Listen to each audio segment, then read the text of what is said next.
Une rotation, c'est-à-dire environ 3 mètres, est la distance idéale pour pratiquer la gestuelle que nous avons abordée au chapitre précédent. Vous vous sentez maintenant capable de lancer peut-être à 2 rotations, 3, 4, 5, voire plus. Il va donc vous falloir un petit peu plus de puissance. Plutôt que de forcer sur votre épaule et par conséquent vous crisper pour compenser cet éloignement de la cible, mieux vaut utiliser votre corps.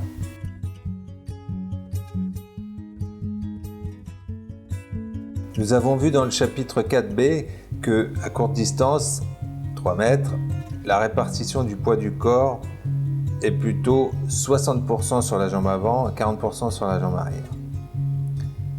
Le principe, si vous commencez à manquer de puissance, est de changer la répartition de ce poids sur vos appuis pour emmagasiner l'énergie qui, lors du transfert de poids vers l'avant, va vous donner plus de vitesse dans le bras lanceur. Vous allez tout simplement avoir plus d'élan. Lors de votre positionnement de départ devant la cible, vous allez vous redresser et transférer plus de poids sur la jambe arrière. Personnellement, à 5 mètres, c'est-à-dire pour moi 2 rotations, je répartis mon poids de corps sur mes jambes à 50-50, voire 40% sur la jambe avant, 60% sur la jambe arrière. Donc, une fois dans cette position, vous devez réaliser la même gestuelle que dans le chapitre 5e, c'est-à-dire bien monter le bras, bien engager le genou vers la cible, avec le bassin bien bloqué. Seulement, comme vous êtes plus en arrière, vous partez donc de plus loin, et lors du transfert de poids vers l'avant, vous avez plus d'énergie transmise dans votre bras.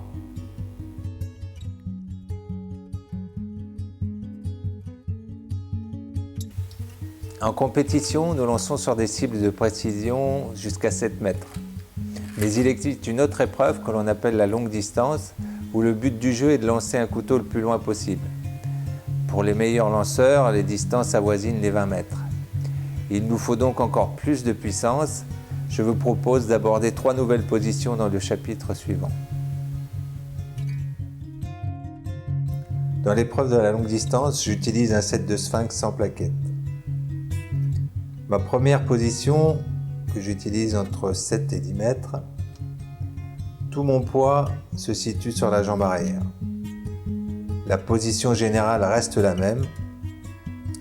Pensez à votre angle de lame au départ et à mettre vos épaules bien parallèles à la cible. Projetez-vous bien vers l'avant en pensant à bien renvoyer votre genou vers le centre de la cible. J'utilise personnellement cette position jusqu'à 11 mètres.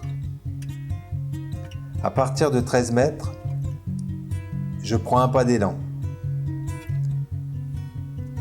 Vous allez donc vous placer à la distance finale de votre lancer et vous allez reculer d'un pas. Personnellement, je recule d'environ 1 mètre. Le départ se fait alors pieds joints, toujours les épaules bien parallèles à la cible, en ayant une pensée pour son angle de départ. Vous voulez encore reculer et vous avez besoin d'encore plus de puissance. Essayez alors 2 pas d'élan. Personnellement, j'utilise ces techniques à partir de 20 mètres. Vous partez toujours face à la cible, pieds joints, et vous vous engagez toujours avec le même protocole. J'oublie de préciser que pour la longue distance, vous pouvez dérouler un double décamètre et noter vos distances à chaque fois que vous plantez un couteau. D'une séance à l'autre, si vous notez toutes les distances à laquelle vous avez planté un couteau, vous allez vous apercevoir que celles-ci peuvent varier de quelques dizaines de centimètres. Plus votre entraînement sera régulier, plus vous planterez régulièrement à longue distance.